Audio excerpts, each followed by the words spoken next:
नमस्कार मित्रांनो, तुझ्या सोबतीने मालिकेच्या आजच्या म्हणजेच 5 एप्रिलच्या एपिसोडचा रिव्ह्यू आपण पाहतोय। आजचा एपिसोड खूपच इंटरेस्टिंग झाला आहे बरं का मित्रांनो। आजच्या एपिसोडमध्ये तायडीने नुपूरला जाळ्यात अडकवण्यासाठी जाळं तर टाकलं आहे, पण नुपूर त्या जाळ्यात फसेल का हे पाहणं खूपच रंजक राहणार आहे। त्यामुळे व्हिडिओ शेवटपर्यंत नक्की पहा आणि चॅनलला सबस्क्राईब करायला विसरू नका।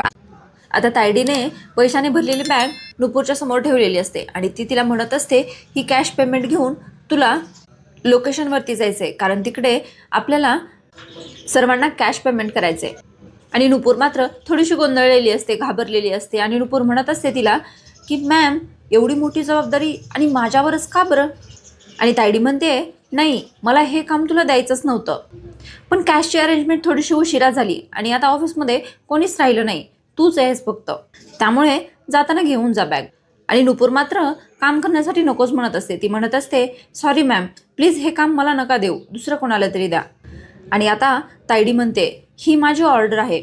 ती म्हणते तू विसरलीस का, मी फक्त मल्हारची मोठी बहीण नाही आहे इथे, तर या कंपनीची मालकीनसुद्धा आहे आणि त्यामुळे तुला माझं ऐकावंच लागेल।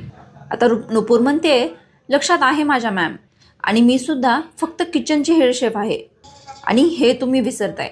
आजच्या इव्हेंटचं केटरिंगशी रिलेटेड जे काही काम दिलेलं आहे ते मी प्रामाणिकपणे करते, पण हे काम माझ्या जॉब प्रोफाईलमध्ये नाही बसत। आणि नुपूर म्हणते तुम्ही माझ्या जॉब प्रोफाईलमध्ये बसणारं कुठलंही काम द्या मॅम, ते मी प्रामाणिकपणे करेल, पण हे काम माझ्या जॉब प्रोफाईलमध्ये बसत नाही, त्यामुळे मी हे काम नाही करणार। आणि आता तायडीला तर कळले की हिच्यावर जबरदस्ती केल्यानंतर तर ही काही काम ऐकणार नाही, त्यामुळे आता ती इमोशनली सांगते। आता ती म्हणते हे बघ नुपूर, मला माहिती आहे की हे काम तुझं नाही आहे आणि मी तुझ्यावर जबरदस्तीसुद्धा नाही करू शकत, पण वर्क प्रोफाईल ॲग्रीमेंट याच्यापेक्षा सुद्धा इम्पॉर्टंट असते ती कमिटमेंट। हे बघ, जी कंपनी आपल्याला काम देते ना, त्या कंपनीला ज्यावेळेस गरज असेल त्यावेळेला आपण उभं राहायला पाहिजे ना। आता तूच सांग, कंपनीची गरज मोठी की वर्क प्रोफाईल मोठा? तू जसं म्हणतेस ना की ही कंपनी आपलं कुटुंब घर आहे, मग अचानक एखादी जबाबदारी आपल्यावर पडली तर आपण ती नाकारतो का? असं म्हणतो का की माझ्या वर्क प्रोफाईलमध्ये बसत नाही, तूच सांग, असं म्हणून तायडी तिला इमोशनल करत असते आणि म्हणते करशील ना मग हे काम? आता तायडी म्हणते आय नो की मला माहिती आहे तुला टेन्शन कशाचं आलंय, की एवढी मोठी कॅश कशी घेऊन जाणार। तुमच्या खिशात 100 रुपये जरी असले ना तरी तुम्ही ते काळजीपूर्वक ठेवता, आणि मला खात्री आहे की तू ही बॅग व्यवस्थित घेऊन जाशील, आणि कंपनीची गाडी आहे ना आपल्याकडे, ती घेऊन जा, मग तर काहीच प्रॉब्लेम नाही आहे। आणि तायडी नुपूरला बॅग घेऊन जाण्यासाठी सांगते। आता मात्र नुपूरला नाही म्हणता आलंच नाही आणि ती नाईलाजाने इच्छा नसताना सुद्धा ती बॅग घेऊन तिथून निघून जाते। आता तायडी इकडे कोणाला तरी फोन करते, म्हणते ती निघाली आहे, तयार राहा। आता इकडे नुपूर ती बॅग घेऊन जाताना दिसते, पण ती खूप घाबरलेली असते। आता ती मनाशीच म्हणत असते की ही बॅग घेऊन जायला नको म्हणायला पाहिजे होतं का, किंवा मी मल्हार सरांना फोन करून विचारायला हवं होतं का, पण त्यांना डिस्टर्ब करणं म्हणजे सागरिका मॅडमची ऑर्डर फॉलो न करणं आहे। पण ही पैशांनी भरलेली बॅग, उगाच काही कमी जास्त झालं तर? आणि ती मनाशीच म्हणते अरे देवा, कधी ही बॅग एकदाची पोहोचवते असं झाले मला। आणि नुपूर ड्रायव्हरला सांगत असते दादा थोडंसं फास्ट चालवा ना, आपल्याला खूप उशीर होत आहे, असं म्हणत असते। आता इकडे तायडीने हायर केलेले गुंडे त्या गाडीची म्हणजेच नुपूरच्या गाडीची वाट पाहत असताना दिसत आहेत, आणि तेवढ्यातच तिकडे नुपूरची गाडी आलेली दिसते। आता हे गुंडे त्यांची गाडी अशी वाकडी तिकडी चालवत असतात, त्यामुळे त्या समोरच्या गाडीचा त्यांना ॲक्सिडेंट करायचा असतो, आणि तसं होतंही। गाडीचा ॲक्सिडेंट झाल्यानंतर नुपूर आणि ड्रायव्हर दोघेही बेशुद्ध पडलेले असतात। तेवढ्यात हे गुंडे गाडीतली पैशाने भरलेली बॅग घेऊन जातात। आता इथे नुपूरला शुद्ध आलेली असते, उठल्यानंतर ती ड्रायव्हरला उठवत असते, परंतु त्याला काही शुद्ध येतच नाही, आणि ती म्हणते ती माणसं, गाडी थांबली, ती माणसं कुठे गेली? आणि लगेचच तिचं लक्ष त्या बॅगकडे जातं आणि ती बॅग तिथून गायब झालेली असते।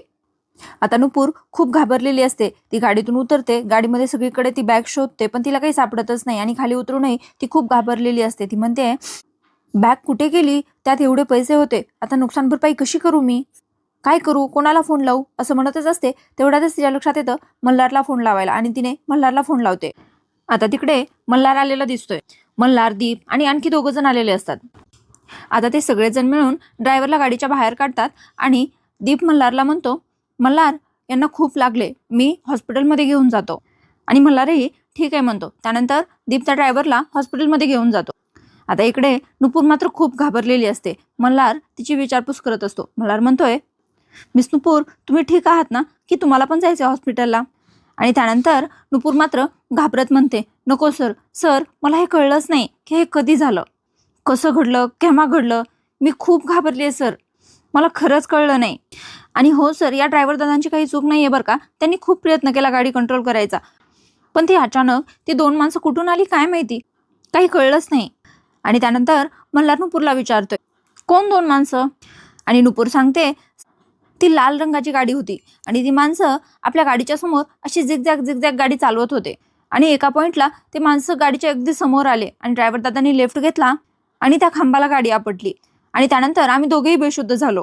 सर, ते दोघे जण चोर होते, मी सांगतेय तुम्हाला, कारण जेव्हा मी शुद्धीत आले ना तेव्हा ती बॅग गाडीत नव्हती सर. मी ती गाडी पूर्ण तपासली पण मला बॅग कुठे दिसलीच नाही, असं ती रडत रडत मल्हारला सांगत असते. आणि नुपूर म्हणते, सर मी ती बॅग वाचवूच शकले नाही. आणि मल्हार तिला समजावत म्हणत असतो, ठीक आहे मिस नुपूर, ठीक आहे, तुम्ही बसा इथे अगोदर, ठीक आहे, जाऊ द्या. आणि मल्हार मात्र नुपूरला समजावत म्हणत असतो, तुम्ही शांत व्हा आधी मिस नुपूर. आणि आता नुपूर म्हणत असते मल्हारला, सर माझ्यावर एवढी मोठी जबाबदारी होती, सागरिका मॅडमनी ती एवढी मोठी जबाबदारी माझ्यावर दिली होती, पण मी ती जबाबदारी पूर्ण नाही करू शकले, असं रडत रडत म्हणत. आणि ती म्हणते, आणि त्यात आपल्या कंपनीचे एवढे मोठे पैसे होते, त्यात इतकी मोठी रक्कम होती ना सर, सर मला कळतच नाहीये की एवढी मोठी रक्कम मी आता कशी भरून काढणार आहे, माझ्याकडून खरंच चूक झाली सर.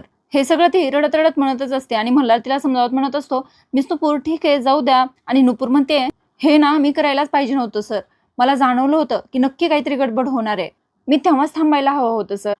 आता हे सगळं नुपूर रडत रडत गोंधळून म्हणत असते आणि मल्हार तिला मोठ्याने म्हणतो, तुम्ही शांत व्हा आधी मिस नुपूर. त्यानंतर नुपूर मात्र शांत होते आणि मल्हार म्हणतो, माझ्यासाठी ते पैसे महत्वाचे नाही आहेत, माझ्यासाठी तुम्ही ठीक असणं महत्वाचं आहे. आणि मल्हारचं हे बोलणं ऐकून नुपूर मात्र त्याच्याकडे आश्चर्याने पाहत असते. आणि मल्हार म्हणतोय, आणि मी तुमच्याकडून कुठलीही नुकसान भरपाई मागणार नाहीये, कारण जे काही झालं त्यात तुमची चूक नाहीच आहे ना. नुपूर मात्र म्हणत असते, पण सर, पण ते पैसे. आणि मल्हार म्हणतो, पैसे जसे गेले तसे परत येतील मिस नुपूर, मी ऑलरेडी पोलीस कंप्लेंट केली आहे, पोलीस तपास करतील पैशांचा, पण प्लीज तुम्ही हे सगळं मनाला लावून नका घेऊ. आणि म्हणतोय, कारण या सगळ्यांचा जर तुम्हाला त्रास झाला ना तर मला सुद्धा होईल. आणि परत एकदा आश्चर्याने नुपूर त्याच्याकडे पाहते. आता इकडे रेवती मावशी देवापुढे दिवा लावत असते.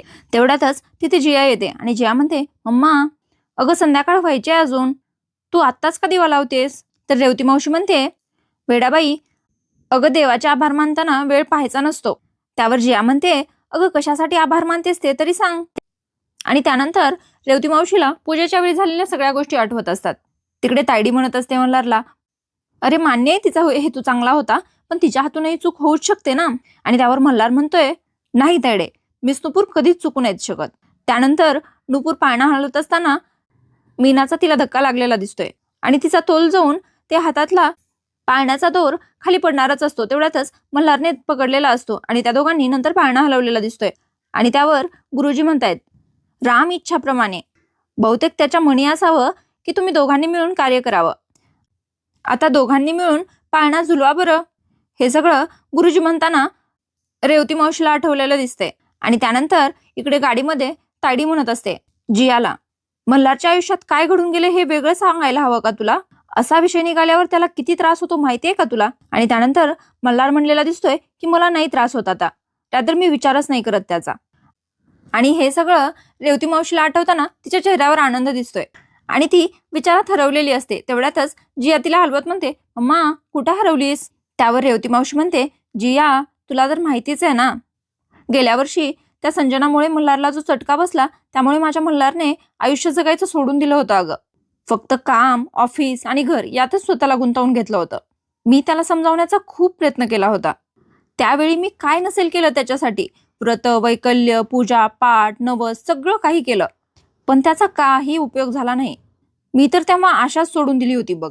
पण आता मात्र मला असं वाटतंय की देवाने आपली प्रार्थना ऐकली आहे. म्हणजे मल्हारकडे बघून असं वाटते की त्याने आयुष्यात पुढे जाण्याचा निर्णय घेतलाय. मला आतापर्यंत कळतच नव्हतं की हे नक्की कशामुळे झाले आणि कोणामुळे झाले, पण आज माझ्या लक्षात आलंय की मल्हारमध्ये बदल कोणामुळे झालाय. आणि तेवढ्यातच जिया म्हणते, नुपूरमुळे, राईट? आणि जिया म्हणते, वा मम्मा वा, काय तिखी नजर आहे तुझी.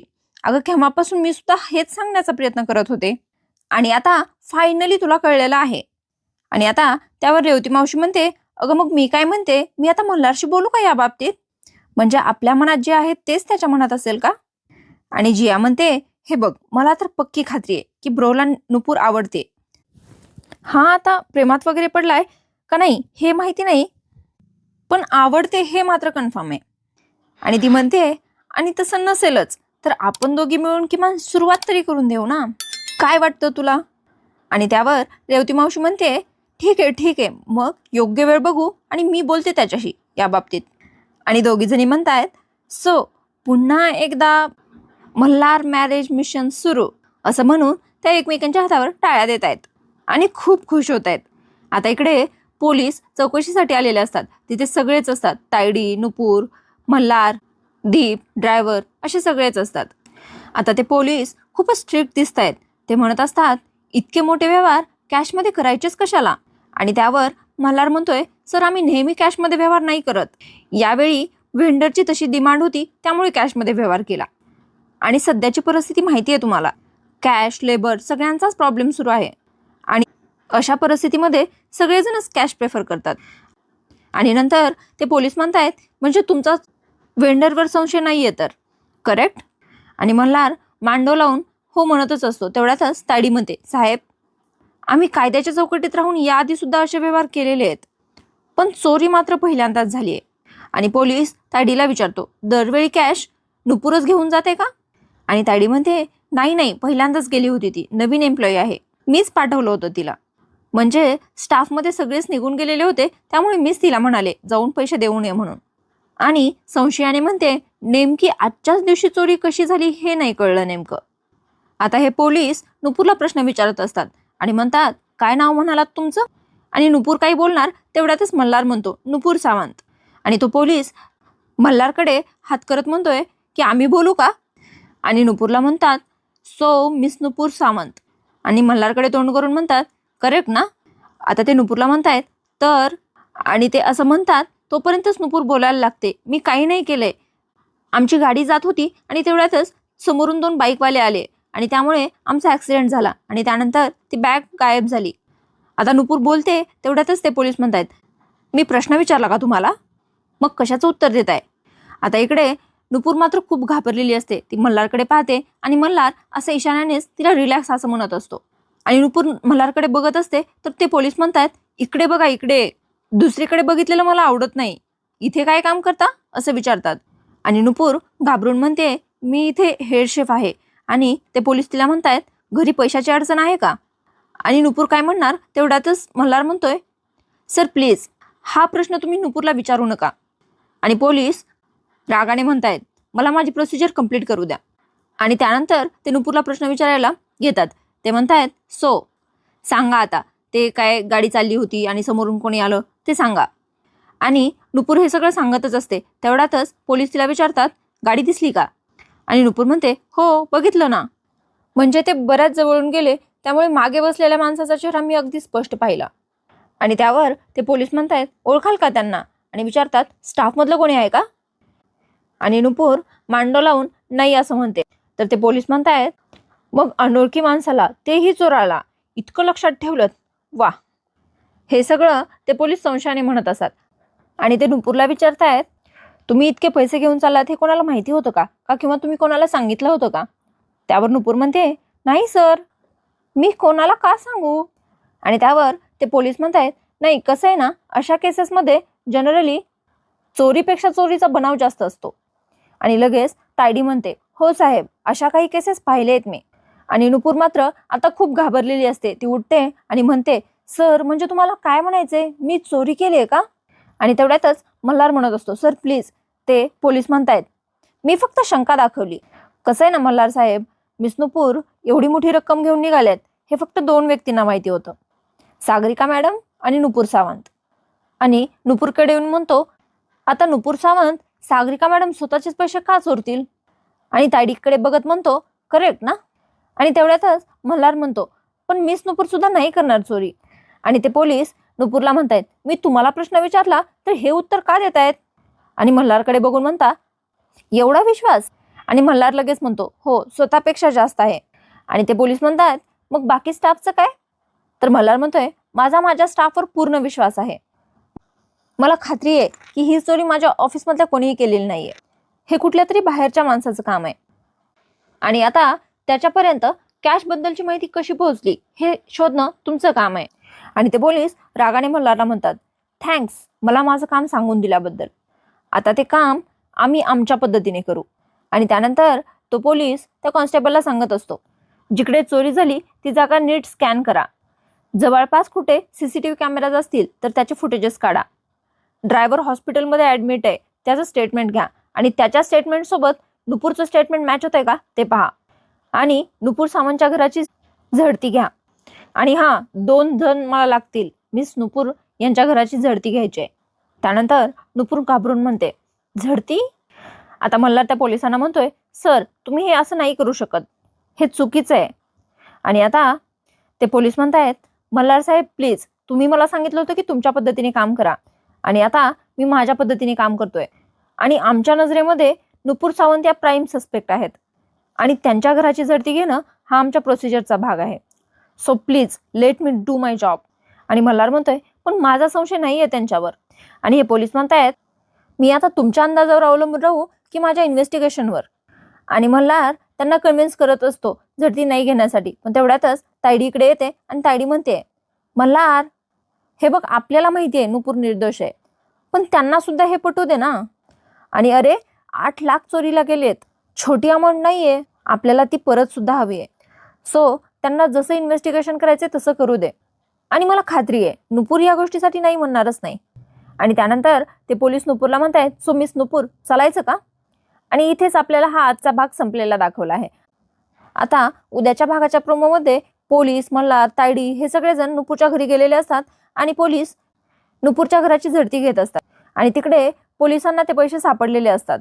आणि ते सगळं पाहिल्यानंतर तायडी तिला म्हणत असते, याचा अर्थ तू माझ्या आणि मल्हारच्या पाठीत खंजर खुपसलास.